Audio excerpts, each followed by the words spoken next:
أعوذ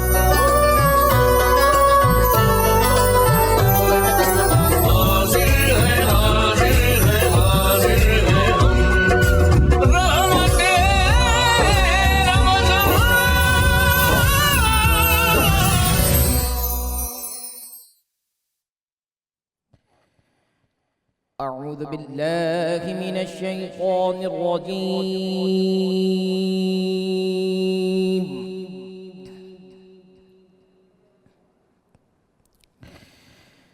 بسم الله الرحمن الرحيم.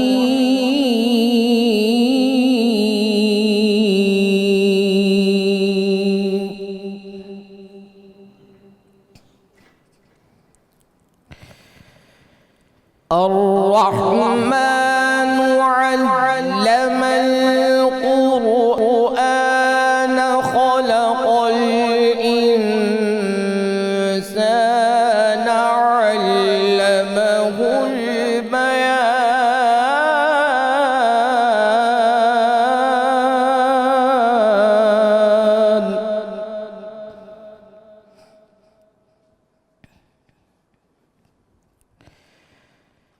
الشمس والقمر بحسبان والنجم والشجر يسجدان.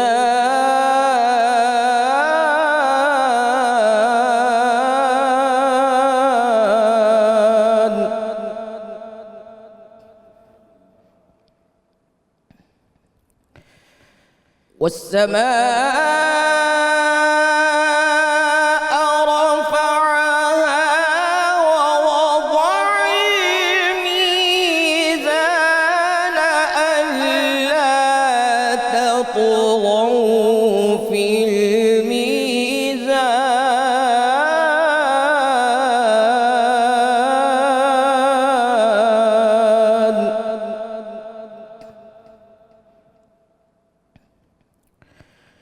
وأقيموا الوزن بالقسط ولا تخسروا الميزان.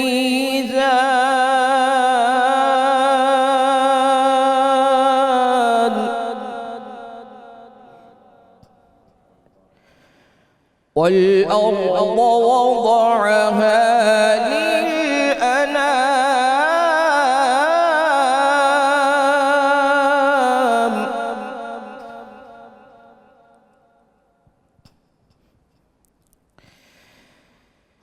فيها فاكهة والنخل ذات الأكمام والحب ذو العصف والريحان. فبأي آلاء ربكما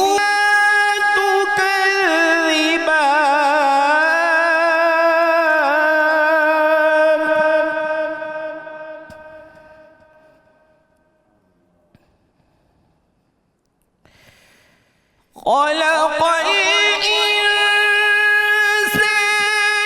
من صلصال كالفخار.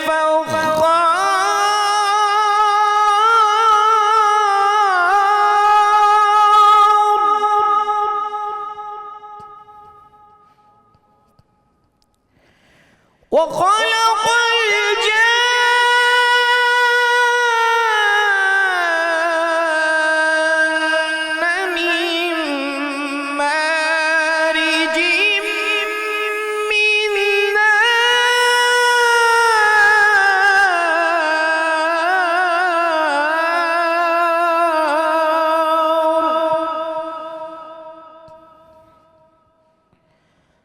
فبأي آلاء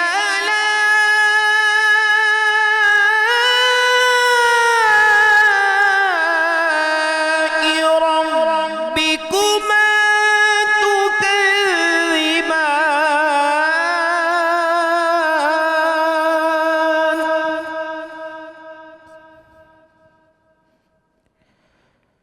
فبأي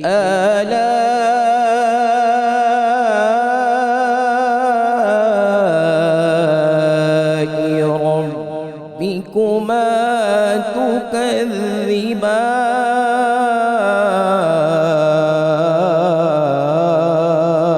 تكذبان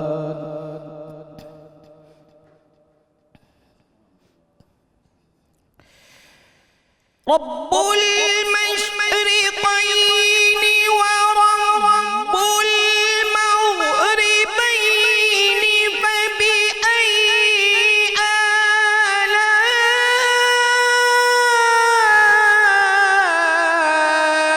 ربكما تكذبان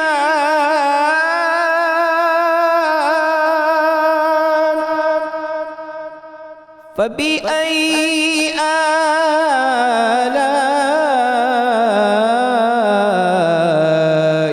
ربكما تكذبان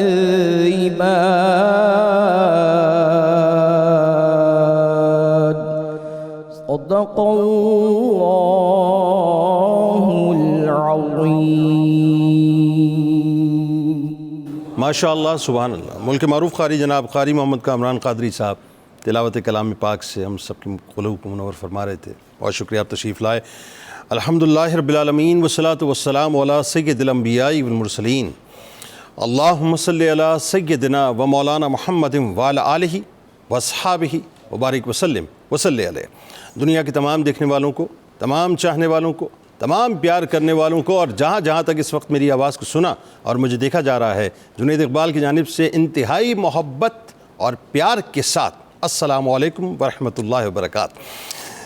میں ناظرین کرام 1445 ہجری سن 2024 کی رحمت رمضان کی خصوصی براہ راست نشریات میں انتہائی حسین، انتہائی خوبصورت موقع پہ میں دل کی گہرائیوں سے آپ کو خوش آمدید کہتا ہوں، کیونکہ آج آپ جانتے ہیں کہ 12 رمضان المبارک تو ہے ہی، لیکن آج 23 مارچ کی شب ہے.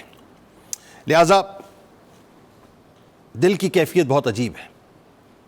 خدا کرے کہ میری عرض پاک پہ اترے وہ فصل گل جسے اندیشہ زوال نہ ہو. یہاں جو پھول کھلے وہ کھلا رہے صدیوں، یہاں خزاں کو گزرنے کی بھی مجال نہ ہو. خدا کرے کہ میرے ایک بھی ہم وطن کے لیے حیات جرم نہ ہو، زندگی وبال نہ ہو. میں الفاظ کو پرونے کی کوشش ضرور کروں گا، لیکن شاید میں اپنے جذبات اور احساسات کا اظہار ان الفاظ میں کر ہی نہیں سکتا کہ جو چشم فلک نے اس رات سن 1940 کو دیکھے تھے. میں کوشش کروں گا ناظرین کہ اپنی بات آپ تک پہنچا سکوں کہ حب الوطنی بنیادی طور پر ہے کیا، لیکن میں یہ بات کہہ سکتا ہوں کہ میں بات آپ تک پہنچا نہیں پاؤں گا کہ حب الوطنی اصل میں ہے کیا.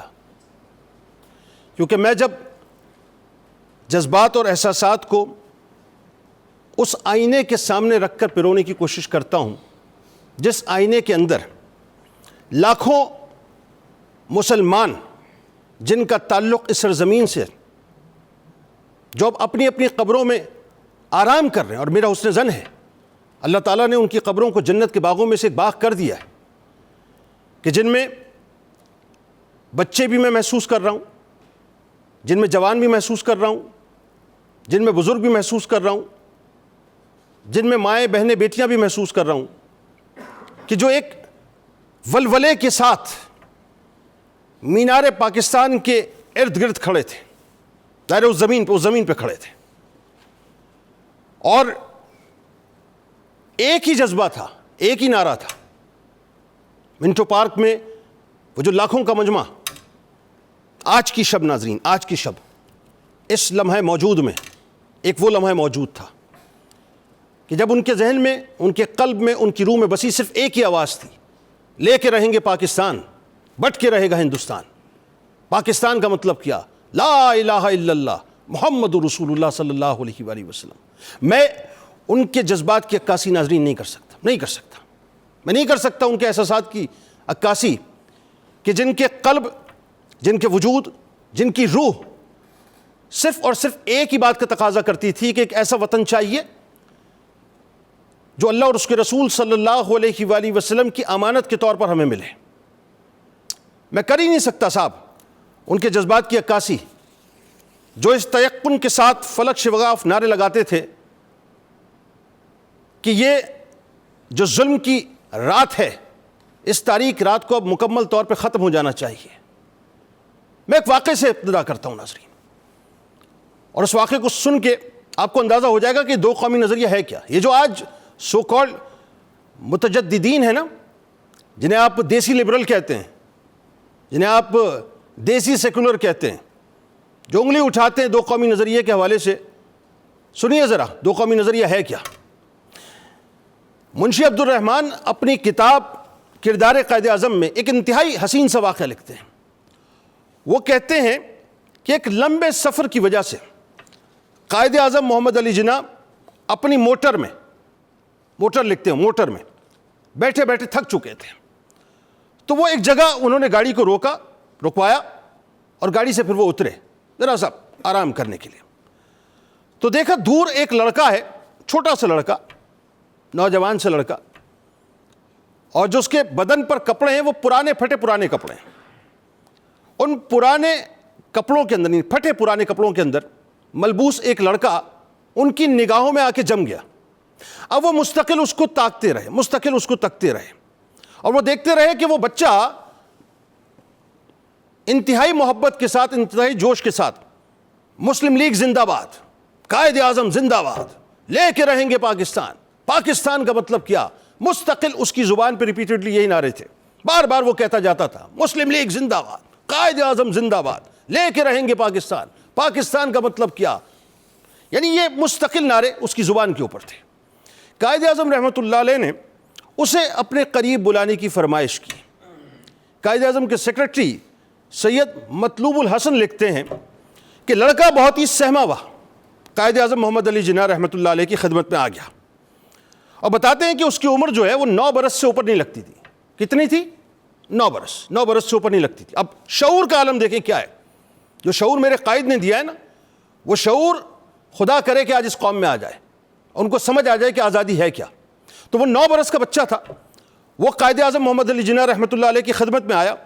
قائد اعظم محمد علی جناح رحمۃ اللہ علیہ نے اسے اپنے پاس بٹھایا، اور بٹھانے کے بعد اسے ذرا ہمت دی، اس کے کانفیڈنس کو بحال کیا، اور بحال کرنے کے بعد آپ نے ایک سوال اس سے کیا، یہ جو تم نعرہ لگاتے ہو کہ لے کے رہیں گے پاکستان، لے کے رہیں گے پاکستان، لے کے رہیں گے پاکستان، معلوم بھی ہے تمہیں کہ پاکستان کس چیز کو کہتے ہیں؟ وہ بچہ بولا، اب وہ جو بولا وہ ذرا توجہ سے سن لیں۔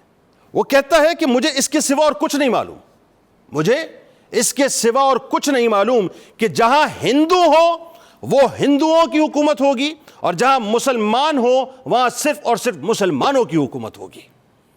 قائد اعظم محمد علی جناح رحمۃ اللہ علیہ کا چہرہ انتہائی بشاش ہو گیا۔ آپ نے فرمایا شاباش، لاہور کی قرارداد کی اس سے بہتر کوئی وضاحت ہو ہی نہیں سکتی۔ یہ ہے ناظرین دو قومی نظریہ، یہ ہے، یہ جو آزادی ہے نا، اس آزادی کی قدر و قیمت کو سمجھنے کی کوشش کریں۔ خدا کی قسم میں اس وقت لاہور کی سرزمین پہ موجود ہوں، 92 کے اسٹوڈیوز سے براہ راست نشریات کو کر رہا ہوں۔ میرا بس چلتا، میں پھر ریپیٹ کر رہا ہوں، میں مینار پاکستان کے سائے میں جا کے کھڑا ہوتا، اور مینار پاکستان کے سائے کی جو مٹی ہے اس مٹی کو اٹھا کر اپنے سر پہ ڈالتا، اپنی آنکھوں کا سرما بناتا، اور اس کے بعد براہ راست آغاز کرتا کہ جس مٹی کے اوپر ان ہستیوں کے قدم پڑے ہیں کہ جو محسنین پاکستان ہیں۔ لوگ کہتے ہیں نا کہ چند ایک نام لینے کے بعد کہ اکابرین پاکستان ہے۔ میرا فرم بلیو ہے، میرا ماننا ہے کہ پاکستان کی تحریک میں کسی بھی انداز سے، دامے درمے قدمے سخنے، کسی بھی انداز سے ایک بچے نے بھی اگر کوئی کردار ادا کیا ہے نا تو وہ اکابرین پاکستان میں شمار ہوتا ہے، کہ جن کے قدموں کو اس مٹی نے بار بار بوسے دیے ہیں۔ وہ جو لاکھوں افراد تھے جو جمع ہوئے تھے وہ کس کے لیے جمع ہوئے تھے؟ ایک آزاد خطے کے لیے۔ وہ کس کے لیے جمع ہوئے تھے؟ میرے اور آپ کے مستقبل کے لیے۔ وہ کس کے لیے جمع ہوئے تھے؟ میری آپ کی نسلوں کے مستقبل کے لیے۔ وہ کس لیے جمع ہوئے تھے؟ کہ جو تکالیف ان کے اوپر گزری ہیں ان تکالیف کو میں اور آپ نہ دیکھیں۔ جن مصیبتوں سے وہ گزرے ہیں ان مصیبتوں سے میں اور آپ نہ گزریں۔ جو تشدد ان پر کیا جاتا تھا وہ تشدد مجھ پر اور آپ پر نہ ہو۔ جس طرح سے ان کی ماؤں بہنوں بیٹیوں کی عصمت دری کی جاتی تھی اس طرح سے خدا نخواستہ خاکم بدین میری آپ کی ماؤں بہنوں بیٹیوں کی عصمت دری نہ ہو۔ جس طرح سے ان کے ساتھ جانوروں جیسا سلوک کیا جاتا تھا اس طرح سے میرے اور آپ کے ساتھ جانوروں جیسا سلوک نہ ہو۔ یہ وہ لوگ تھے۔ آج تو من کرتا ہے کہ میں مینار پاکستان کے سائے میں ہوتا اور میں سر جھکا کر اس نشریات کو کرتا اور بار بار سلام پیش کرتا ان ہستیوں کو، ان ماؤں کو، کہ سلام ہے ان ماؤں کو کہ جنہوں نے اپنی عصمتوں کو قربان کر دیا، ہمیں پاکستان دے دیا۔ سلام ہے ان بزرگوں کو کہ جنہوں نے اپنے نحیف جسموں کی پرواہ نہ کی، اپنی کمزوریوں کی پرواہ نہ کی، اپنے آپ کو قربان کر دیا، ہمیں پاکستان دے دیا۔ سلام ہے ان جوانوں کو کہ جنہوں نے اپنی جوانی کی، اپنے شباب کی پرواہ نہ کی، اپنی زندگی کی پرواہ نہ کی، اپنے آپ کو کٹوا دیا، لٹوا دیا، ختم کر دیا، مگر ہمیں پاکستان دے دیا۔ اور سلام ہے ان بچوں کو کہ جنہوں نے اپنے بچپنے کی پرواہ نہ کی بلکہ وہ ڈٹ گئے، وہ لڑ گئے، وہ کھڑے ہو گئے، اپنے آپ کو فنا کر دیا، لیکن ہمیں پاکستان دے دیا۔ اس پاکستان کی قدر و قیمت کو سمجھیں، یہ پاکستان ہے کیا؟ اور اگر نہیں سمجھ آ رہا تو جائیں جا کر ہندوستان میں دیکھیں اس وقت کیا ہو رہا ہے۔ بی جے پی کے ظلم، جنتا دل کے ظلم، انتہا پسند ہندوؤں کے ظلم، مسلمانوں کے اوپر پابندیاں در پابندیاں، مساجد کے اوپر قبضے، مسلمانوں کا قتل عام، پھر ان کے اوپر تشدد اور تشدد کے بعد ان سے کفریہ جملے کہلوانا، ان کی اذانوں پر پابندیاں، ان کی عبادات پر پابندیاں۔ جائیں جا کر دیکھیں، اندازہ ہوگا کہ آزادی بنیادی طور پہ کیا ہے۔ اور اگر پھر بھی نہ سمجھ آئے تو ایک دفعہ غزہ کا رخ کیجئے، معلوم ہوگا آپ کو آزادی کیا ہے، کہ کس انداز سے فلسطینی مسلمان یہودیوں کے خلاف، صہیونیوں کے خلاف لڑ رہے ہیں، اپنی جانوں کے نذرانے پیش کر رہے ہیں۔ وہ با پردہ خواتین جو اپنا سب کچھ لٹا چکی ہیں وہ اب بھی نعرہ لگا رہی ہیں کہ ہم آزادی لیں گے، آزادی لے کے رہیں گے، لیکن ان کا سب کچھ لٹ چکا ہے، سب کچھ لٹ چکا ہے۔ بچے بلک رہے ہیں، کھانے کو کچھ موجود نہیں ہے، اسنائپرز ان کو تاک تاک کے ان کو شہید کرتے ہیں، لیکن اس کے باوجود ان کے جذبوں کو وہ توڑ نہیں سکے۔ وہ بتائیں گے آپ کو آزادی کیا ہے۔ جائیے جا کر فلسطین کے اندر مسجد اقصیٰ کے باہر جو مسلمان کھڑے ہیں، جن کو آج بھی جمعہ مسجد اقصیٰ کے اندر ادا نہیں کرنے دیا گیا، دروازے ان پر بند کر دیے گئے اور ان کو باہر اللہ کے حضور سجدے کرنے پڑے، ان سے جا کر پوچھیں کہ آزادی کیا ہے۔ پاکستان پاک استان ہے، پاک استان، پاک استان، بہت پاک ہے، یہ استان بہت پاک ہے۔ اس پاک استان کو نفرتوں کی نظر نہ کیجیے، اس پاک استان کو عداوتوں کی نظر نہ کیجیے، اس پاک استان کو دشمنیوں کی نظر نہ کیجیے، اس پاک استان کو تعصب کی بھٹی کے اندر مت جلائیے، اس پاک استان کو لسانیت کی بھٹی کے اندر مت جلائیے، اس پاکستان کو مذہبی انتہا پسندی کی بھٹی کے اندر مت جلائیے، اس پاک استان کو سیکولرزم کی انتہا پسندی کی بھٹی کے اندر مت جلائیے، اس پاکستان کو تیرا پاکستان میرا پاکستان کی تقسیم میں مت جلائیے، اس پاکستان کو مکر و فریب پر مبنی، جھوٹ پر مبنی، جالسازی پر مبنی، بغض پر مبنی، دشمنی پر مبنی، اناد پر مبنی، اپنے ذاتی مفادات پر مبنی سیاست کی بھٹی کے اندر مت جلائیے۔ جا کر دیکھیں تو صحیح مینار پاکستان کو، کیا پروقار انداز سے کھڑا ہے، جو آج بھی وہ داستان سنا رہا ہے، آج بھی وہ داستان سنا رہا ہے کہ اسی سرزمین کے اوپر لاکھوں افراد قائد اعظم کے لیے جمع ہوئے تھے، اسی سرزمین کے اوپر، اور آج بھی بتلا رہا ہے کہ ایک کوس تھا، ایک کوس، کہ یہ پاکستان جس کو حاصل کرنا ہے، یہ بشارت مصطفیٰ صلی اللہ علیہ وآلہ وسلم ہے۔ اللہ کرے کہ ہم سمجھ لیں کہ پاک استان ہے کیا اور پاکستان کی قدر و قیمت کیا ہے۔ آئیے آغاز کرتے ہیں۔ آج حب الوطنی پہ بات کریں گے، اسلامی تقاضوں پہ بات کریں گے۔ کاش ہمیں سمجھ آ جائے کہ اللہ کا کتنا بڑا انعام ہے یہ پاکستان۔ آغاز کرتے ہیں۔ ہمارے ساتھ جو شخصیات موجود ہیں یقیناً کسی تعارف کے محتاج نہیں۔ پہلی شخصیت ممتاز عالم دین جناب مفتی ارشاد حسین سعیدی صاحب تشریف فرمائے۔ دوسری شخصیت ممتاز اسکالر جناب ڈاکٹر شبیر احمد جامی صاحب تشریف فرمائے۔ تیسری شخصیت ممتاز اسکالر جناب ڈاکٹر فرحان خان عباسی صاحب تشریف فرمائے۔ میرے دائیں جانب آپ کے ہمارے ہم سب کے بہت پسندیدہ ممتاز قوال پرنس آف قوالی جناب شیر میاداد خان صاحب تشریف فرمائے۔ اپنے ساتھیوں کے ساتھ تمام احباب کو، تمام پاکستانیوں کو میری جانب سے خوش آمدید بھی اور السلام علیکم۔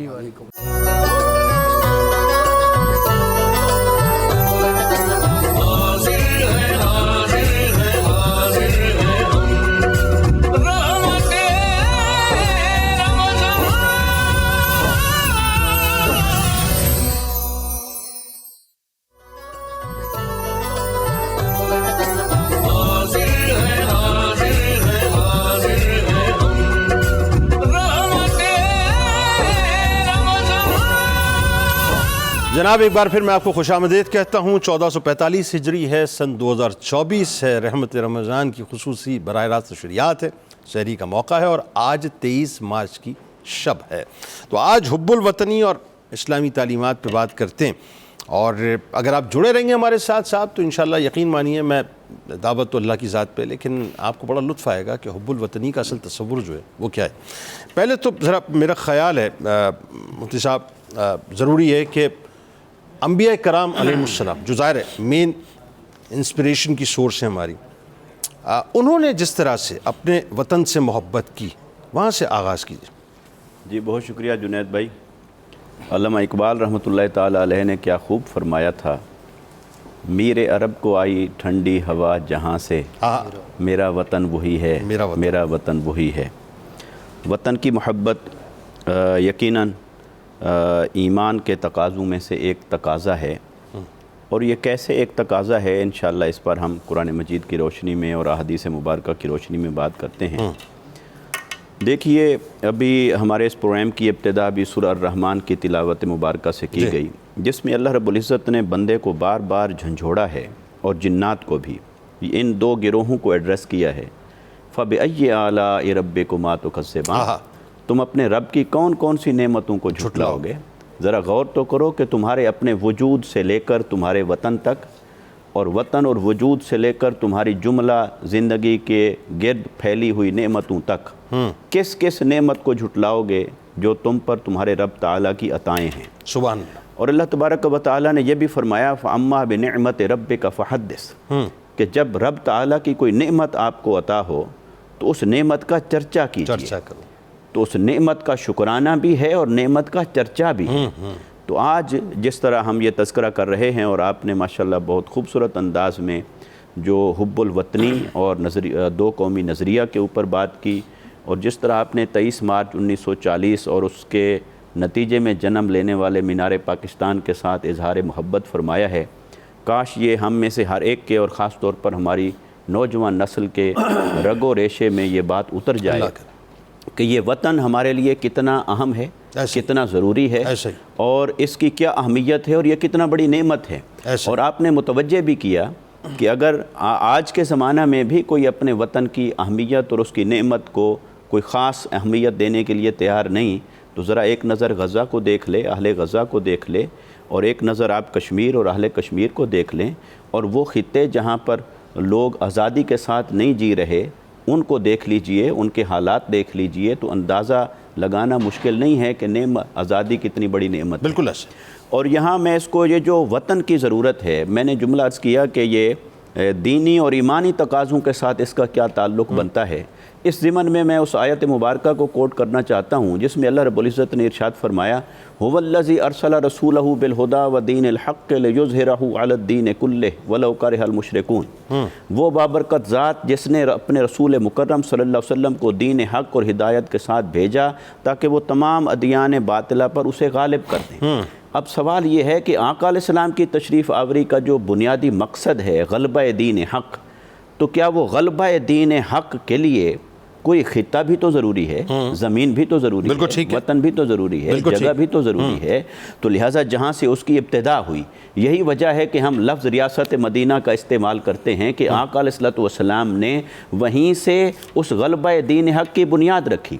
تو لہٰذا جو آپ کے نظریات ہوتے ہیں، دو قومی نظریہ کے تناظر میں عرض کر رہا ہوں، جو آپ کا نظریہ ہوتا ہے، جو فیتھ ہوتا ہے، جو ایمان اور عقیدہ ہوتا ہے، اس کی امپلیمنٹیشن کے لیے، اس کے نفاذ کے لیے آپ کو ایک مستقر چاہیے ہوتا ہے، وطن چاہیے ہوتا ہے، اور یہ وہ حق ہے، یہ وہ نعمت ہے جو اللہ تعالیٰ نے حضرت آدم و حوا علیہ السلام کو زمین پر نازل کرتے ہی ساتھ فرما دیا تھا وَلَكُمْ فِيهَا مُسْتَقَرٌ وَمَتَاعٌ إِلَىٰ حِينٍ، تمہارے لیے میں نے مستقر رکھا ہے اور متاع رکھا ہے۔ مستقر کا معنی ہے ٹھکانہ، ٹھکانہ رہنے کی جگہ، تو جو رہنے کی جگہ ہے وہ گھر ہے، اور گھر کہاں ہے؟ وہ وطن میں ہے، اور تمہارے لیے ساز و سامان ہے زندگی کے برتنے کے۔ گویا کہ یہاں پر قرآن مجید اس آیت مبارکہ میں انسان کی معاشی ضروریات کو بعد میں بیان کر رہا ہے اور مستقر کو پہلے بیان کر رہا ہے۔ یعنی پہلے وطن، اس کا ہونا، اس کا وجود، اس کی ایگزسٹنس، اس کی آزادی، پہلے اس کی طرف اشارہ ہے اس آیت مبارکہ میں، بعد میں جو زندگی گزارنے کے لیے ساز و سامان چاہیے یعنی معاشی ضروریات ہیں، بعد میں اس کی طرف اشارہ کیا ہے۔ یہ بنیاد ہے، یہ وجود ہے۔ اب جہاں تک آپ کے سوال کا تعلق ہے کہ انبیاء کرام نے کس کس انداز میں اس کا تذکرہ فرمایا، دیکھیے انبیاء کرام کے ضمن میں قرآن مجید اس بارے میں حضرت ابراہیم علیہ السلام کا تذکرہ کرتا ہے، بالکل ٹھیک ہے، حضرت موسیٰ علیہ السلام کا تذکرہ ہوتا ہے، اور خود آقا علیہ السلام کے حوالے سے بہت ساری چیزیں موجود ہیں۔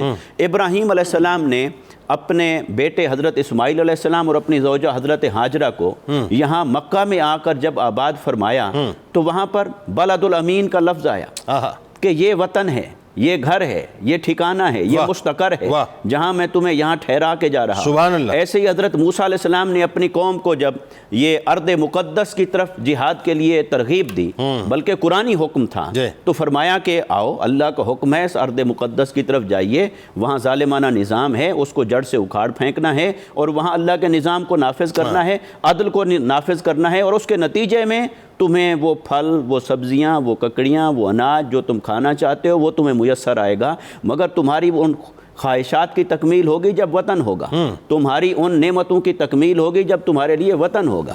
تو چلو پہلے اس وطن کو حاصل کرنے کی جد و جہد کرو، اور بعد میں پھر وہ نعمتیں بھی تمہیں میسر آئیں گی۔ پھر اسی طرح آقا علیہ السلام نے جب ہجرت فرمائی تو آپ کی وطن کے ساتھ محبت کے ایسے ایسے مظاہر ہمیں نظر آتے ہیں کہ آنکھیں اشکبار ہو جاتی ہیں، اور اس ضمن میں ایک حدیث پاک کو کوٹ کیا جاتا ہے کہ حب الوطن من الایمان۔ یہاں یہ میں عرض کروں کہ محدثین کی آراء کے مطابق یہ حدیث نہیں ہے، یعنی موضوع ہے، مگر یہ کہ اس کا جو مفہوم ہے اسے ائمہ اور اسلاف نے کہا کہ وہ مشروع ہے۔ یہ کہ مفہوم مشروع ہے، کیسے؟ جیسے مثلا ایک قول مشہور ہو جائے کہ نماز ضروری ہے، اب کوئی اس بحث میں پڑے کہ کیا یہ لفظ روایت سے منقول ہیں یا نہیں، بھئی روایت کے الفاظ نہیں ہیں تو جو مفہوم ہے اس مفہوم کو جب آپ قرآن اور حدیث پر پیش کریں گے تو وہ مشروع ہے۔ ایسے ہی جو وطن کی محبت ہے، اگر یہ روایت پر کسی کو فنی اعتبار سے کوئی بات کرتا ہے تو اس کا مطلب یہ نہیں ہے کہ وطن کی محبت کی آپ نفی کریں، بلکہ اسلاف نے کہا کہ وطن کی محبت تو اس سے ثابت ہوتی ہے، اور جو محبت ہوتی ہے اس کی دو قسمیں ہیں، محبت لعینہ ہی اور محبت لغیرہ ہی۔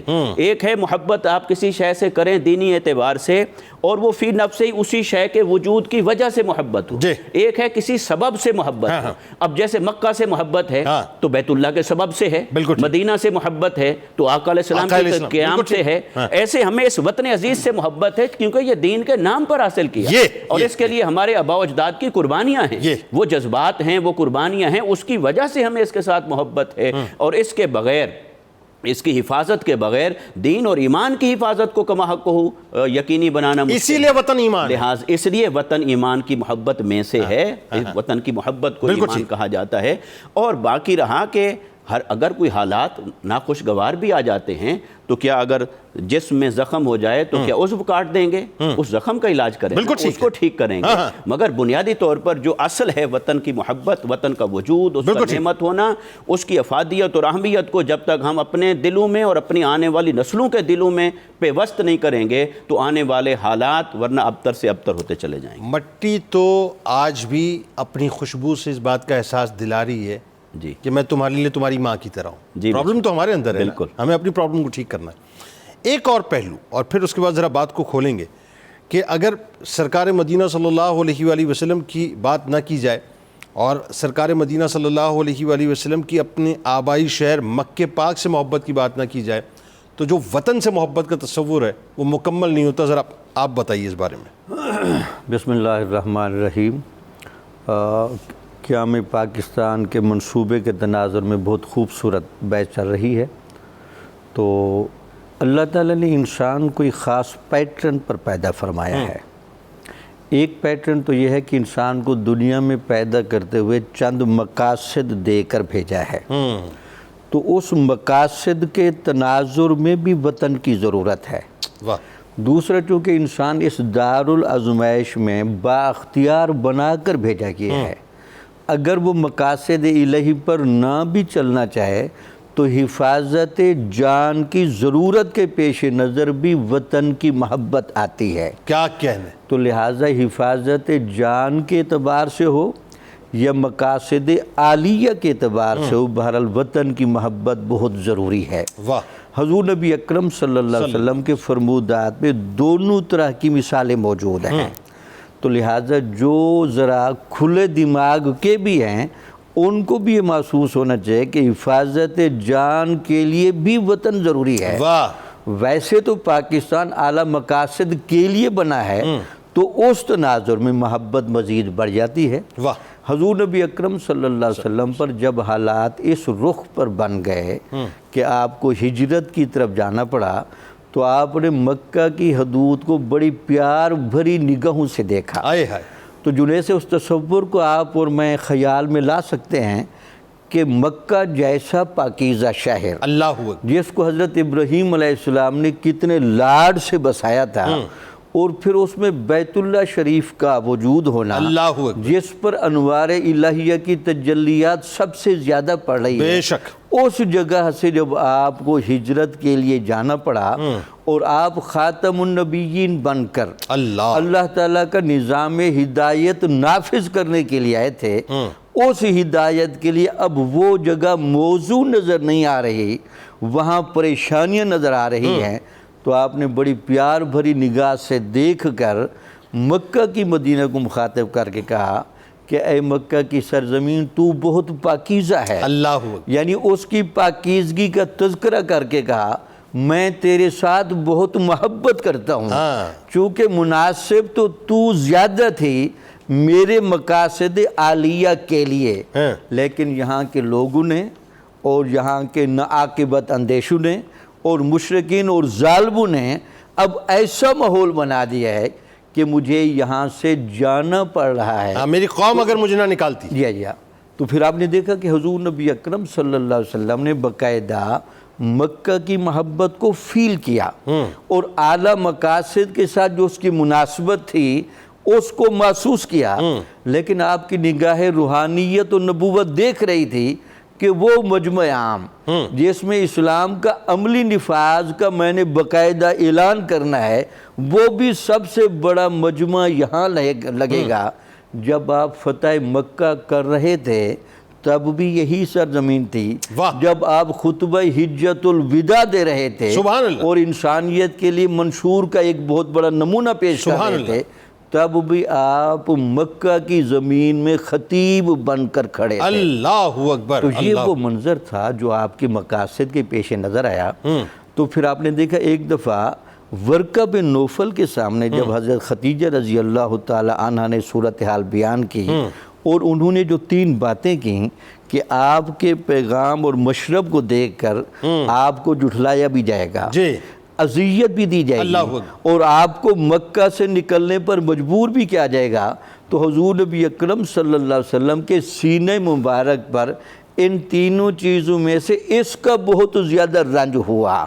اچھا یہاں ایک آخری بات کر رہا ہوں، جس طرح مکہ سے مدینہ کی طرف جاتے ہوئے جی ایک یہ تناظر ہے، ہمارے صوفیاء کو قیام پاکستان کے ساتھ بڑا گہرا ربط رہا ہے۔ جناب قاضی سلطان عالم صاحب کا عملان سنا ہوگا، جو علامہ اقبال کے والد صاحب کے مرشد تھے۔ جناب ان کے خانوادے سے اور رشتہ داروں میں سے اور خلفاء میں سے وزیر محمد نام کے ایک بزرگ ہیں، اور ان کی اولاد اب لاہور میں بھی بیٹھی ہیں۔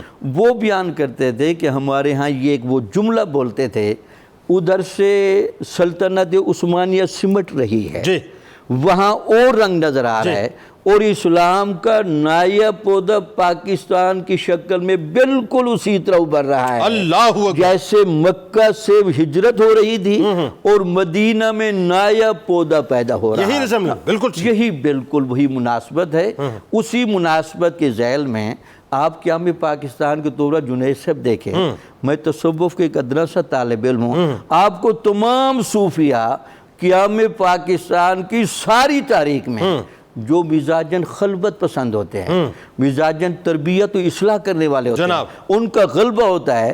یہاں آپ کو صف بستہ قائد اعظم کی قیادت بھی اتنا جم گھٹا آپ کو نظر آئے گا، اور آپ حیران ہوں گے کہ ان کو باقاعدہ اشارے ہوتے تھے کہ حضور نبی اکرم صلی اللہ علیہ وسلم نے جو فرمایا تھا کہ مجھے ہند سے ٹھنڈی ہوا آتی ہے، وہ قیام پاکستان بھی ان میں شامل تھا۔ بالکل ایسا ہے، بالکل ایسا ہے، بالکل ایسا ہے۔ بلکہ وہ پیر نصیر الدین نصیر علیہ رحمہ، وہ جو بابو جی کا واقعہ جو کوٹ کرتے ہیں، آپ دیکھیں نا، آپ کہتے دو جملے میں سنا، ہاں پلیز۔ بابو جی صاحب کہتے تھے کہ ایک دفعہ میں اجمیر شریف گیا تو وہاں ہمارے بعض مشائخ میں سے کچھ نے قائد اعظم کے ظاہری حلیے کے پیش نظر تبصرہ شروع کر دیا کہ یار یہ اتنا بڑا کام ہو رہا ہے، تو ہم نے جس بندے کو آگے لگایا ہوا ہے وہ تو شرعی پیمانے پر پورا نہیں اترتا، لامال کچھ تقاضے ہوتے ہیں۔ تو بابو جی صاحب نے کہا جی اس میں کوئی تردد کی بات نہیں، ہم سارے نیک لوگ ہیں، رات کو استخارہ کریں تو سارا واضح ہو جائے گا۔ رات کو ان مشائخ نے استخارہ کیا اور سب کو ایک ہی خواب نظر آیا کہ حضور نبی اکرم صلی اللہ علیہ وسلم کی کچہری لگی ہوئی ہے، ان میں داتا صاحب اور یہ سارے بزرگ بابا فرید بھی بیٹھے ہوئے ہیں۔ اللہ تو ایک جو سیکٹری تھا وہ کھڑا ہوا اور اس نے عرض کی یا رسول اللہ صلی اللہ علیہ وسلم، قیام پاکستان کے حوالے سے آپ کی منشا کیا ہے؟ تو حضور نبی اکرم صلی اللہ علیہ وسلم اپنی مبارک آواز سے فرمایا کہ میں نے قیام پاکستان کی فائل محمد علی جناح کے سپرد کر دی ہے، اللہ اب میرا یہ غلام پاکستان کو قائم کرے گا۔ اللہ اکبر۔ ناظرین آپ ذرا غور کیجئے واہ واہ واہ کہ سرکار مدینہ صلی اللہ علیہ وآلہ وسلم جس وقت ظاہر ہے ہجرت کا حکم آ جاتا اللہ کی طرف سے کہ محبوب اب ہجرت کر جائیے، اب ہجرت کا موقع آ گیا، جب آپ ہجرت فرما رہے تھے، جیسا کہ ڈاکٹر صاحب نے جو منظر کشی کی ہے وہ انتہائی کربناک اور دردناک واقعہ ہے۔ ناظرین چشم تصور میں ذرا محسوس کیجئے کہ جن گلیوں میں سرکار علیہ السلام چرا پھرا کرتے تھے، جن گلیوں کی اللہ تعالیٰ نے قسم یاد فرمائی ہے، لَأُقْسِمُ بِهَذَا الْبَلَدِ وَأَنْتَ حِلٌّ بِهَذَا الْبَلَدِ، صرف محبوب کے چلنے پھرنے کی وجہ سے جن گلیوں میں اور جن در و دیوار میں محبوب کے جسم اطہر کی خوشبو بسی ہوئی ہے، جہاں آپ کی جائے پیدائش ہے، جہاں آپ کا شباب ہے، جہاں آپ کی جوانی ہے، جہاں آپ نے صحبتیں برداشت کی ہیں، آج اس مکہ پاک کو آپ چھوڑ کے جا رہے ہیں اور پلٹ پلٹ کے دیکھتے تھے کہ اگر میری قوم مجھے نہ نکالتی تو اے مکہ میں تجھے نہ چھوڑتا۔ یہ جو جملہ ہے نا صاحب، یہ جو جملہ، یہی ہے بنیادی طور پہ وطن سے محبت، کہ وطن کی مٹی کو کبھی چھوڑا نہیں جاتا۔ جو آج چھوڑ کے لوگ جا رہے ہیں نا، چھوڑا نہیں جاتا، مجبوری کتنی ہو جائے لیکن چھوڑ کے نہیں جایا جاتا۔ درود پاک پیش کیجئے، لوٹ کے آپ کو بتلاتے ہیں کہ وطن کی اہمیت جو ہے اور اس کے جو فطری تقاضے ہیں وہ بنیادی طور پہ کیا ہیں۔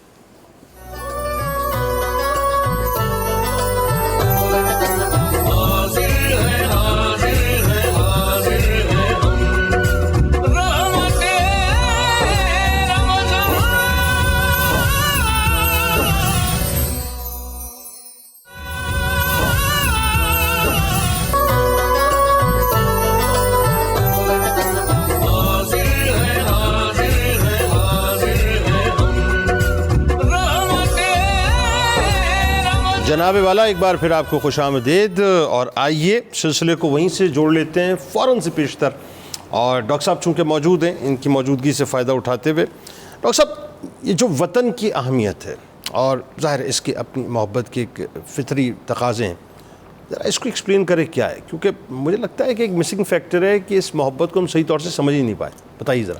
بسم اللہ الرحمن الرحیم. جنید بھائی آپ کا چینل کا شکریہ کہ آج کے اس روحانی موقع پر، آج کی اس شب آپ نے مجھے پاکستان کا مقدمہ نوجوان نسل کے سامنے پیش کرنے کا موقع دیا. جناب. میں چند اشعار سے آغاز کرنا چاہوں گا. جناب. میرے وطن یہ عقیدتیں اور پیار تجھ پر نثار کر دیں، محبتوں کے یہ سلسلے بے شمار تجھ پر نثار کر دیں. میرے وطن میرے بس میں ہو تو تیری حفاظت کروں میں ایسے، خزاں سے تجھ کو بچا کے رکھوں، بہار تجھ پر نثار کر دوں. تیری محبت میں موت آئے تو اس سے بڑھ کر نہیں ہے خواہش، یہ ایک جاں کیا ہے، ہزار جاں ہوں ہزار جانے نثار کر. واہ. دیکھیں جنید بھائی، جس طرح ہم نے ابھی اپنے وردی پینلسٹ کے ساتھ ایک مدعا جس کا آغاز کیا کہ آج کے موجودہ پاکستان میں جو وطنیت یا وطن پرستی کا مقدمہ ہے اس کو کنفیوز کیا گیا. میں یہ سمجھتا ہوں کہ آج کے پاکستان میں 2024 کا جو 23 مارچ ہے اس کے پاکستان میں یہ زخمی پاکستان، یہ کمپیریٹیولی اداس پاکستان مجھ سے اور آپ سے اب بہت زیادہ تقاضے کرتا ہے کہ ہم اب حب الوطنی کے بھی معراج کو حاصل کر لیں اس سرزمین کے لیے. دیکھیے سر، جو لفظ ہے نا حب، محبت، یہ وہ عام محبت نہیں ہے، یہ وہ لفظ ہے جو دل سے اٹھتا ہے، کوک کسک کی طرح اٹھتا ہے دل سے آپ کے. یعنی اس وقت میرے نزدیک پاکستان وہ واحد مملکت ہے پورے کے پورے 57 اسلامی ممالک میں جس کو ہم کہہ سکتے ہیں جو غمازی کرتا ہے اسلام کے مقدمے کی. اور یہی ایک وجہ ہے اور یہی ایک قصور ہے کہ پاکستان جو کہ نبی پاک صلی اللہ علیہ وآلہ وسلم کے صدقے پہ مارز وجود میں آیا، جو مدینۃ الثانی ہے، اس کے اوپر اغیار کی نظریں 1947 سے ہی جڑی ہوئی تھیں. اس کے اوپر نیو کانز کی، اس کے اوپر زائنسٹ کی، اس کے اوپر وہ جو ہندو بنیا ہندتوا ہے اس کی جڑیں ہوئی تھی. اب اس موقع پر آ کر جب ہم آج بات کرتے ہیں وطن پرستی کی، جب ہم آج بات کرتے ہیں حب الوطنی کی، تو بہت سے دیسی لبرلز، بہت سے پڑھے لکھے سوڈو انٹلیکچوئلز، بہت سے ایسے لوگ سامنے آ جاتے ہیں جو بڑے ڈیفرنٹ آرگیومنٹس دیتے ہیں، جس طرح آپ نے بھی بحث کا آغاز کیا. اس موقع پر جو چیز سب سے شدت کے ساتھ ضروری ہے ہمیں کہ ہم تجدید عہد وفا کریں، وہ تجدید عہد وفا کریں جو اس وطن کو بنانے والوں نے لاکھوں کی تعداد میں اپنی قربانیاں دیں، اپنی عزتیں نشاور کی، اپنا مال و دولت چھوڑ دیا، اور صرف ایک آس اور امید کے ساتھ کہ ایک ایسی سرزمین، ایک ایسا خطہ مسلمانان بر صغیر کو ملے گا جہاں سے وہ اسلامی تشخص کو دوبارہ سے بحال کر سکیں گے، جو 1917-18 میں خلافت عثمانیہ کے گر جانے کی وجہ سے بہت کمزور ہو چکا تھا. ٹھیک ہے. دوسری امپورٹنٹ چیز، کیونکہ آپ نے مقدمہ اس کا بیان کیا کہ حب الوطنی آج کا دور کا تقاضا، سب سے اہم تقاضا جنید بھائی یاد رکھیے گا، کسی بھی چیز کی محبت کا تب ہوتا ہے جب اس کو میری اور آپ کی محبت اور توجہ سب سے زیادہ چاہیے ہوتی ہے. جس طرح میں نے گزارش کیا کہ آج کا پاکستان وہ پاکستان نہیں ہے جو علامہ محمد اقبال نے تصور کیا تھا. آج کا پاکستان وہ پاکستان نہیں ہے جو قائد اعظم علیہ الرحمہ نے بنایا تھا. یہ کافی حد تک زخمی ہو چکا ہے. اس کے اوپر اندر اور باہر سے، یعنی اندرونی اور بیرونی سازشوں کا ایک پورے کا پورا جال بنا گیا ہے. دیکھیے، قائد اعظم محمد علی جناح کو ایک میٹنگ میں لارڈ ماؤنٹ بیٹن بھی بیٹھے تھے، پاٹل بھی بیٹھے تھے، گاندھی بھی بیٹھے تھے، نہرو بھی بیٹھے تھے. آفر کی گئی کہ کیوں نہ ہم اس کو ری یونیفائی کر دیں بھارت کے ساتھ، تو قائد اعظم محمد علی جناح نے فرمایا there is no power on planet earth that can undo Pakistan. بالکل یہ وہ جملہ ہے, اگر آپ اس کی روحانی اساس کو دیکھیں تو قائد اعظم کا یہ وہ روحانی جملہ ہے جس کے اوپر آج بھی پاکستان کھڑا ہے. 20 سال ٹیررزم کے باوجود, دیسی لبرلز کے پروپیگنڈا کے باوجود, ملک کے اندر شدید قسم کی فرقہ واریت کے دور سے, اور ابھی بھی دہشت گردی جو ہے وہ آن گوئنگ ہے, آن گوئنگ ہے. اور اس کے بعد آپ, اور اس سے افواج پاکستان لڑ بھی رہی ہے اور شہادتوں کے جام نوش بھی کر رہی ہے. اور اس کے باوجود جو انفارمیشن وارفیئر ہے, 5th جنریشن وارفیئر ہے, پروپیگنڈا ہے, billions of dollar social media پہ پے کیے جا رہے ہیں, اس کے باوجود انڈویبل کیوں ہے؟ تو یہ ہے وہ روحانی اساس کہ اس جو ملک ہے, اس جو دھرتی ہے, یہاں سے اسلام کا پرچم لہرانا ہے. اور سر مجھے اجازت دیجئے کہ میں یہ کہہ سکوں کہ 20ویں اور 21ویں صدی میں اگر آپ اسلام کا جھنڈا دیکھتے ہیں تو پھر اس کا رنگ گنبد خضرا کا رنگ ہوگا, پھر اس کا رنگ پاکستان کے جھنڈے کا رنگ ہوگا, پھر اس کا رنگ اس رنگ کا ہوگا جس رنگ میں میں اور آپ اپنی پوری زندگی رنگنا چاہتے ہیں. انفارچونیٹلی اب اس جھنڈے کو, اب اس گنبد خضرا سے نسبت والے جھنڈے کو خون آلود کیا جا رہا ہے. آج کے نوجوان نسل کو اس فکر کو سمجھنا ہے. آج کے نوجوان نسل کو اس وقت اس سینسٹیو دور میں ایسی کسی بات پر نہیں آنا, اور وہ جو ہمارے ہاں سوڈو انٹلیکچوئل آرگیومنٹ بلڈ کرتے ہیں نیشنلزم کا, وطن پرستی کا, اس سے اپنی جان چھڑانی ہے. اور سب سے امپورٹنٹ چیز ہمارے لیے سب سے زیادہ ضروری ہے, اسلام کے نام پہ بننے والی اس دھرتی کا دفاع اپنی جانوں کا نذرانہ پیش کر کے کرنا. ڈاکٹر صاحب بات پتہ ہی کیا ہے, جس شدت کی قربانیاں دے کر یہ ملک مطلب ظاہر ہے ہمیں عطا ہوا ہے, میں تو یہ سمجھتا ہوں کہ اس سے بڑی ذمہ داری اب ہمارے کاندھوں پر آ چکی ہے. بے شک ایسا ہی, اور گھبرانا نہیں ہے, لڑنا ہے, بنیادی طور پہ لڑنا ہے کھڑے ہو کر.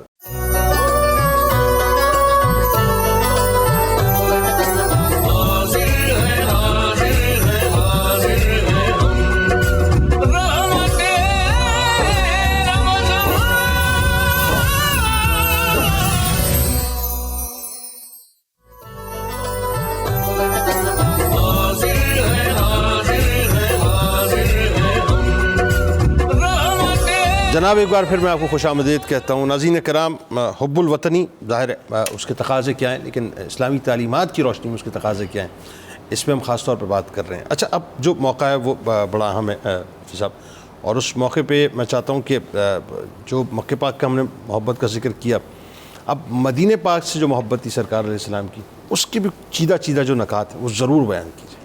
سبحان اللہ. مدینہ پاک یقیناً ہر صاحب ایمان کی محبتوں کا مرکز ہے, اور آقا علیہ السلام کو مدینہ پاک کی سرزمین سے, دھرتی سے محبت کا عالم یہ تھا کہ آپ جہاں کہیں باہر سفر کر کے جاتے اور واپس تشریف آوری ہوتی کسی غزوہ سے, کسی سفر سے, جو ہی واپس آتے تو صحابہ کرام نے ایک بڑی عجیب کیفیت کا ذکر کیا ہے کہ جو ہی مدینہ پاک کے در و دیوار نظر آنا شروع ہوتے یا قریب پہنچتے آقا علیہ السلام اور وادیوں کے قریب پہنچتے تو پھر آپ اپنی سواری مبارک کو تیز کر دیتے تھے. سبحان اس کی رفتار کو تیز کر دیتے تھے کہ جلدی پہنچیں. اب حالانکہ آقا علیہ السلام جن کو اللہ رب العزت نے سراپا دین, سراپا ایمان بنایا ہے, تو یہ جو دیس کی محبت ہے, وطن کی محبت ہے, جغرافیائی محبت ہے, یہ آقا علیہ السلام اپنی کیفیت سے دکھا رہے ہیں کہ ایسا نہیں ہے کہ کل کلا تم اس کے بارے میں سوال اٹھانا شروع کرو. بے شک اس محبت کی وجوہات ہوتی ہیں, وہ محبت کسی وطن سے, جگہ سے ہوتی ہے تو اس کی وجوہات اور اسباب ہوتے ہیں. ایسے ہی آقا علیہ السلام احد پہاڑ سے جو محبت فرماتے تھے, اس محبت کو دیکھیے کہ آقا علیہ السلام نے برسر ممبر صحابہ کرام کے سامنے یہ بات بیان فرمائی, فرمایا کہ یہ احد پہاڑ یہ ہم سے محبت کرتا ہے, ہم اس سے محبت کرتے ہیں. واہ.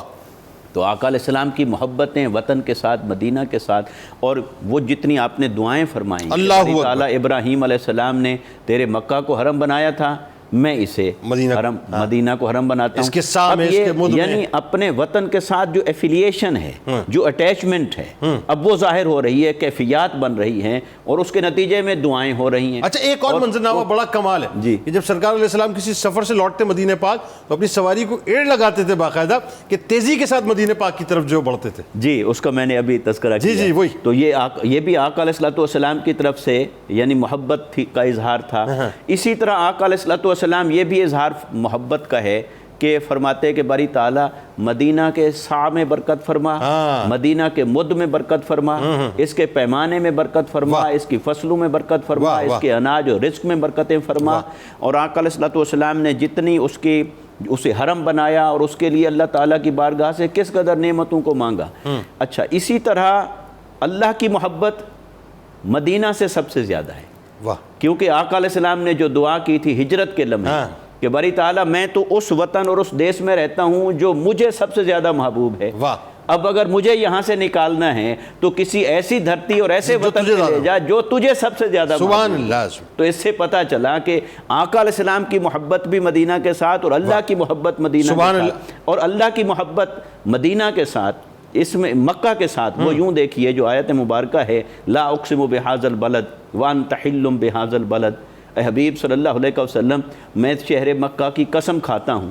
وجہ فرمایا وانت حل بہذا البلد، اس لیے کہ آپ کا قیام یہاں پر ہے، آپ کا مسکن یہاں پر ہے. یعنی مکہ جو لائق قسم ہے اس کے لائق قسم ہونے کا سبب یہ ہے کہ وہ وطن مصطفیٰ. اچھا ذرا ایک سوال میں کیے دیتا ہوں. جب وطن کی اس قدر شدت سے محبت سرکار مدینہ صلی اللہ علیہ وآلہ وسلم کے عمل میں نظر آتی ہے کہ اگر آپ مکہ پاک کی بات کریں تو انتہائی محبت، مدینہ پاک کی بات کریں تو انتہائی محبت. موجودہ دور میں جس طرح ایک بین الاقوامی سطح پر طاقتوں کا جو کھیل ہے اور جو وہ طاقتیں ظاہر ہے آپ کو پتہ ہے، آپ بھی دیکھ رہے ہیں، جو اہل نظر ہے وہ بھی دیکھ رہے ہیں کہ ملک میں جو وطن کی محبت ہے اس کو کم کرنے کے مختلف ٹولز باقاعدہ سازشوں کے تحت استعمال کر رہی ہے. اس سلسلے میں مطلب ایز پاکستانی مسلم مجھے کیا کرنا چاہیے، جو دیکھنے والے ہیں ان کو کیا کرنا چاہیے؟ دیکھیے یہ بات آپ نے بہت اچھی کی اور اس پر ہمیں متفکر ہونے کی ضرورت ہے کہ جو پاکستان دشمن طاقتیں ہیں وہ پہلے دن سے ہی اسے قبول کرنے کو تیار نہیں اور پھر اسے غیر مستحکم کرنے کے ہیلے بہانے منصوبے سازشیں اول دن سے چلتے رہے. اب صاف ظاہر ہے کہ جو آنے والی نسلیں ہیں سب سے پہلا حملہ ان کے اوپر ہے کہ انہیں اپنے آباء و اجداد اور ان کی قربانیوں سے کاٹا جائے، الگ کیا جائے، تاکہ ان کی نظروں میں وہ اہمیت ختم ہو جائے کہ اس خطے کو جس دو قومی نظریے کی بنیاد پر دین کے لیے، اعلاء کلمت اللہ کے لیے، اپنی حفاظت کے لیے الگ خطے کے طور پر حاصل کیا گیا تھا، پہلے اس نظریے کے اوپر زد لگائی جائے. اچھا اس کے علاوہ پھر جو کچھ اس وقت پاکستان کے حالات ہیں معاشی اعتبار سے خاص طور پر اور معاشرتی اعتبار سے، قانون پر عمل درآمد کے اعتبار سے، نفاذ کے اعتبار سے، جو ہمارے بہت سارے معاشرتی مسائل ہیں، سیاسی مسائل ہیں، معاشی مسائل ہیں اور جو ہمیں رفتہ رفتہ عدم استحکام کی طرف لے کے جا رہے ہیں، یہ تمام چیزیں نوجوان نسل کے اندر یہ ایک سازش کے تحت ان کو فرسٹریشن کی طرف لے جایا جا رہا ہے تاکہ ان کی جو محبت ہے اس پر ضرب لگے، اس پر زد پڑے. اب ہمیں کرنا کیا ہوگا؟ کرنا یہی ہوگا کہ یہ ہمارا وطن ہے، ہماری محبت ہے اور ہم نے اسے دین اور ایمان کے لیے حاصل کیا، لہٰذا ہم نے اپنی امیدوں کو نہیں چھوڑنا، اس کی اصلاح کے لیے اپنے حصے کا کردار ادا کرنا ہے.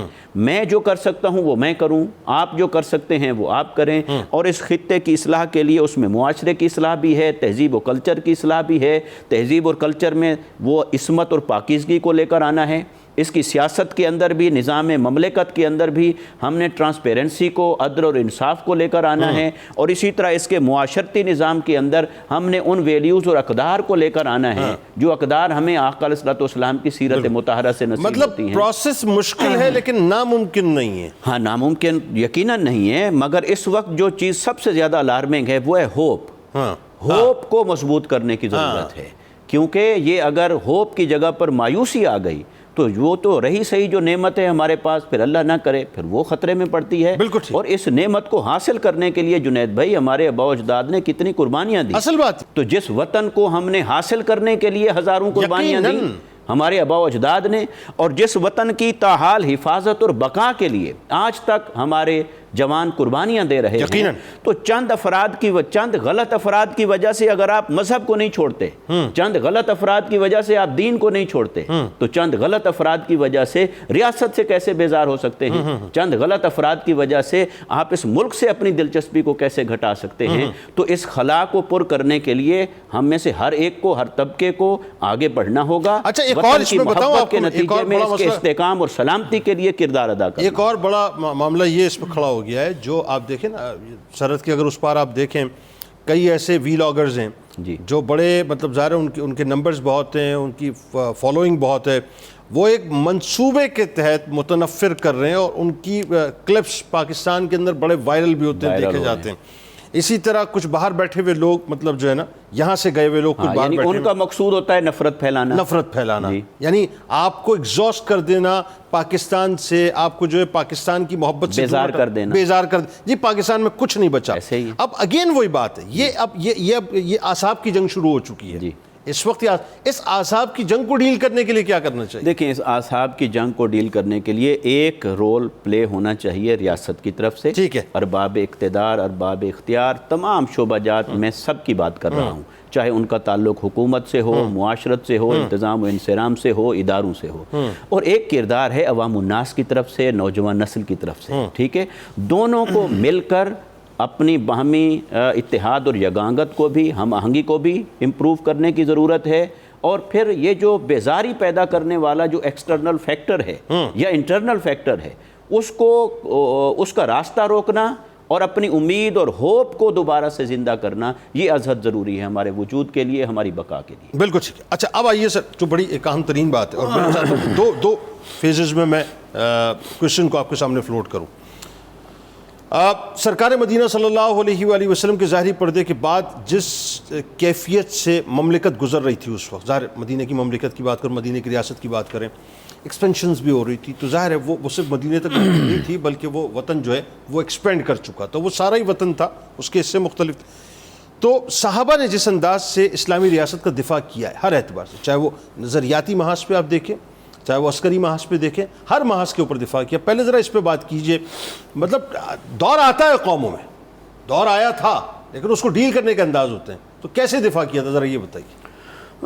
بسم اللہ الرحمن الرحیم۔ مدینہ کی محبت کے تناظر کے سلسلے میں اور دفاع کے سلسلے میں پہلے تو حضور نبی اکرم صلی اللہ علیہ وسلم کا وہ عمل مبارک دیکھیے جب غزوہ خندق کے موقع پر حضرت سلمان فارسی کے سفارش پر حضور نبی اکرم صلی اللہ علیہ وسلم مدینہ کے گرد خندق کھدوائی جناب، اور خود اس میں شامل بھی ہوئے، اور اس پر بہت فرحاں بھی نظر آئے کہ یہ مدینہ کی حفاظت کا یہ بہترین اسلوب ہے، کیا اچھی مثال ہے۔ تو حضرت سلمان فارسی کا وہ جو آپ نے تجویز کو پسند فرمایا، حضرت سلمان فارسی کی تجویز کو انہوں نے بڑا کیا، بالکل ٹھیک۔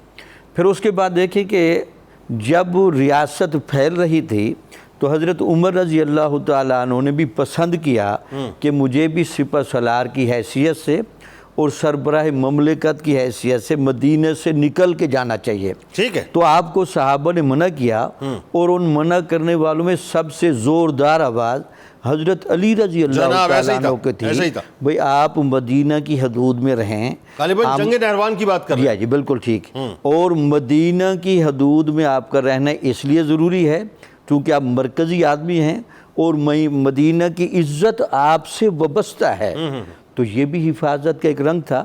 پھر آپ دیکھیں اس میں جب ہنگامی حالات کی صورتحال پیش آئی تو حضرت عثمان غنی رضی اللہ تعالیٰ عنہ کا کردار دیکھیں، مدینہ کے اندر آپ کا محاصرہ ہو چکا ہے، ایسے حالات بنا دیے گئے ہیں، اس موقع پر جتنا تدبر کا مظاہرہ، جتنے تحمل کا مظاہرہ آپ نے کر کے دکھایا، اور اس ہنگامی حالات کو جس حکمت سے ڈیل کیا، اور کم سے کم نقصان پر ریاست کو بچا لیا، اور اپنی جان دے کر یہ پیغام دیا کہ ریاست بندوں پر مقدم ہوتی ہے، حالانکہ آپ خلیفہ راشد تھے اور آپ کو جنت کی بشارت تھی۔ یہ حکمت عملی بتاتی ہے، وہ اصل میں ریاست کو بچانے والے، وہ ریاست کو بچانے، وہ سیاست کرنے والے، وہ سیاست کرنے والے۔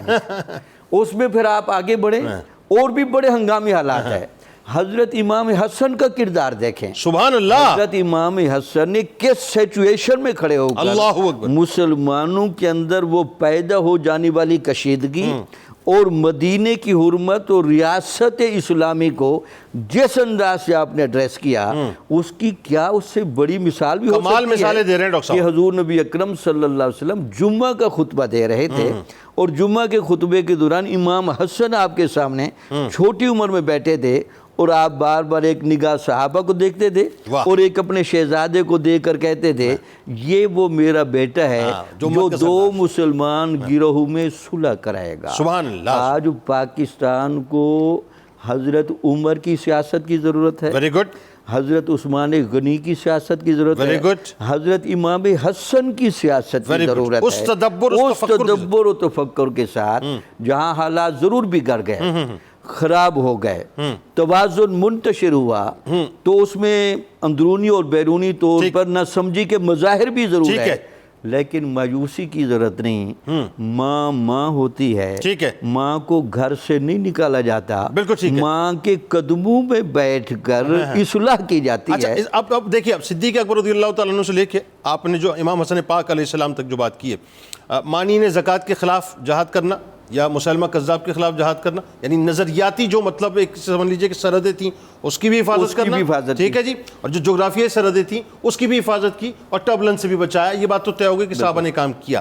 اب اگر میں اس سے اگلا سوال کروں کہ اتنی قیمتی مثالوں کے بعد ہم جب اپنے وطن کی محبت کی بات کرتے ہیں تو یہ تو طے اس میں کوئی دوسری رائے نہیں ہے کہ اسلام کی محبت کے بعد، اللہ رسول کی محبت کے بعد جو ہے وہ پہلی محبت ہی وطن کی محبت ہے. یعنی وطن کی محبت غالب نہیں ہے، اللہ رسول کی محبت غالب ہے، اس کے بعد وطن کی محبت ہے. لیکن اگر میں بات کروں کاسٹ کی، میں بات کروں برادری کی، قبیلے کی، زبان کی، تو کیا وجہ ہے کہ یہ باتیں جو ہیں، یہ سوچ غالب آ جاتی ہے وطن کے تصور کے اوپر، جبکہ غالب وطن کے تصور کو ہونا چاہیے؟ اصل میں جنید سے بنیادی طور پر ہم نے جو ایک بڑی غلطی کی ہے نا، آج کا نوجوان بندہ اپنے آپ کو انسان سمجھنے کے لیے تیار نہیں. اللہ تعالیٰ نے انسان کو با مقصد بنا کر بھیجا ہے. اس کا ایک لیول ہوتا ہے، اس کا ایک معیار ہوتا ہے، اس کے سامنے مقاصد ہوتے ہیں. اب عام طور پر ہوتا کہ مقاصد کو ہٹا دیا جاتا ہے اور ہنگامی حالات کا نقشہ دکھا کر مقاصد سے نظر انداز کر دیا جاتا ہے. اگر کوئی مسافر چلتا ہوا رستہ بھٹک بھی جائے تو کیا خیال ہے کہ اس نے جس منزل تک جانا تھا وہ منزل چھوڑ دے گا؟ وہ منزل سے ہٹ جائے گا. وہ اسی الجھے ہوئے رستے میں جہاں پھنس گیا تھا وہاں خودکشی کر لے گا. تو آپ کو کوئی پازیٹیو جواب دینے کے لیے تیار نہیں ہوگا. آپ کہیں گے نہیں، بھلا ہوا مسافر بھی اصل سڑک پر آ سکتا ہے. وہ دوبارہ رہنمائی لے کر جو نقوش ہمارے اسلاف نے متعین کیے ہیں، وہ نقشے طے ہو چکے ہیں، ان نقشوں کو غور سے پڑھ لینا چاہیے اور اس کے بعد اس پراپر سڑک پر چل پڑنا چاہیے جو آپ کو مقصد کی طرف لے جائے گی.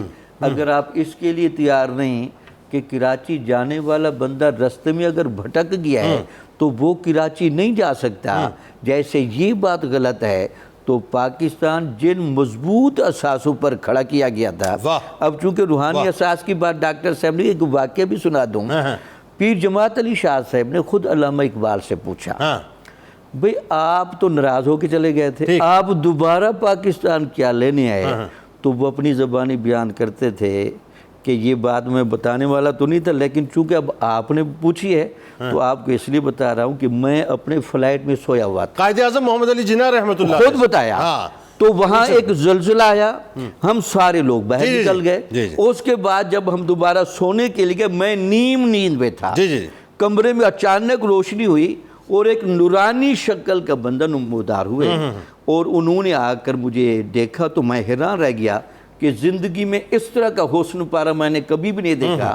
تو آپ نے کہا محمد علی جناح، میں آپ کا رسول محمد رسول اللہ ہوں، آپ جائیں اور پاکستان کے مقدمے کو وہاں جا کر لڑیں، بڑے صغیر کے مسلمانوں کو آزاد ملک لے کر دیں.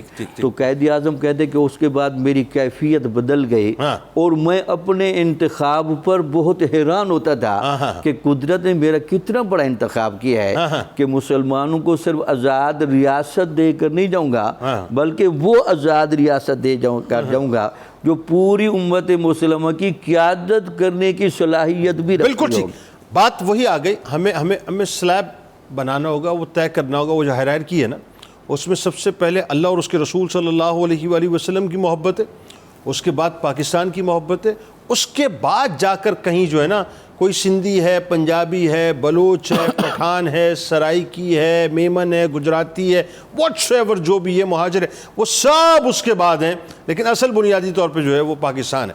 اب اگین وہی بات ڈاکٹر صاحب جو بڑی اہم ہے, اور میں چاہتا ہوں ذرا اس پہ جو ہے وہ آپ ایک اوور ویو کہ وطن کی جس محبت کی ہم بات کر رہے ہیں, کن کن تقاضوں کو ملحوظ رکھنا چاہیے وطن کی محبت میں, یہ ایک بائی اینڈ لارج مطلب اس پہ گفتگو ہونی چاہیے ذرا. جنید بھائی, بقول شاعر طوفان سے لائے ہیں کشتی نکال کے, اس ملک کو رکھنا میرے بچوں سنبھال کے. تقاضے وقت اور دور کے اکارڈنگلی ہوتے ہیں. آج کے وقت, آج کے دور کے حساب سے جو پہلا تقاضا پاکستان ایز اے مملکت ہم سب سے کر رہا ہے, 25 کروڑ عوام سے کر رہا ہے کہ ہم سب سے پہلے متحد ہو جائیں. Very good. پاکستان کے مقدمے کے لیے. Very good. دوسری بڑی بات جو پاکستان ہم سے تقاضا کر رہا ہے کہ ہمارا جو فوکس ہے وہ آج سائنس, ٹیکنالوجی, ایجوکیشن, ریسرچ پر ہونا چاہیے, کیونکہ آگے آنے والے 5-10 سالوں کے بعد جب آرٹیفیشل انٹیلیجنس کا دور اپنے عروج پر ہوگا تو تب ہم بہت سی قوموں سے پیچھے ہو جائیں گے. ابھی ہمارے پاس پھر ٹائم موجود ہے. آپ نے جو بات ابھی کی نا, مثال میرے ذہن میں آ گئی, کبھی آپ دیکھیے گا, تجربہ کیجیے گا, اس کو وہ کیا ہوتا ہے اپنا, وہ میگنیٹ ہوتا ہے نا. جی بالکل. میگنیٹ کو کبھی آپ رکھیں اور لوہے کے مختلف ذرات جو ہے بکھیر دیں سامنے, اور کچھ اس میں جو ہے نا کچرا وچرا بھی ڈال دیں, تو وہ جتنے بھی ذرات ہیں ان کو وہ فوراً کھینچ لے, اپنا جو لوہے کے جتنے ذرات ہوں گے ان کو وہ کھینچ لے گا, اور جو مٹی اور جو کچرا ہوگا نا اس کو چھوڑ دے گا. تو یہ جو پاکستان ہے نا ایک میگنیٹ کی طرح ہے.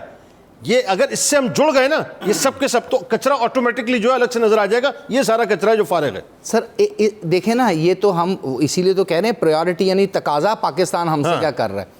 تیسری امپورٹنٹ چیز جو میرے نزدیک ہے وہ ہے پاکستان کا وہ مقدمہ جس کے اوپر پاکستان کی بنیاد ہے, یعنی پاکستان اسلام کے نام پر بنا ہے, 2 قومی نظریہ ہے. بائی آل مینز اغیار کچھ بھی کر لیں, ویسٹ کچھ بھی کر لے, دیسی لبرل کچھ بھی کر لے, ہم نے یہ عہد کرنا ہے, اس کی تجدید کرنی ہے کہ اپنے آنے والی نسلوں کو ہم نے پاکستان کی جو وہ اساس ہے اس کے بارے میں ضرور بتانا. چوتھی امپورٹنٹ چیز, انفارچونیٹلی ہم ایک ایسے اسٹریٹجک لوکیشن پر ہیں, ایک ایسے خطے میں واقع ہیں جہاں پر ہمارے جو دشمن ہیں وہ پچھلے 20-25 سال سے بہت سی ایسی سازشیں کرنے میں کامیاب ہو چکے ہیں جس کی وجہ سے بہت سے زخم ہمیں لگے ہیں.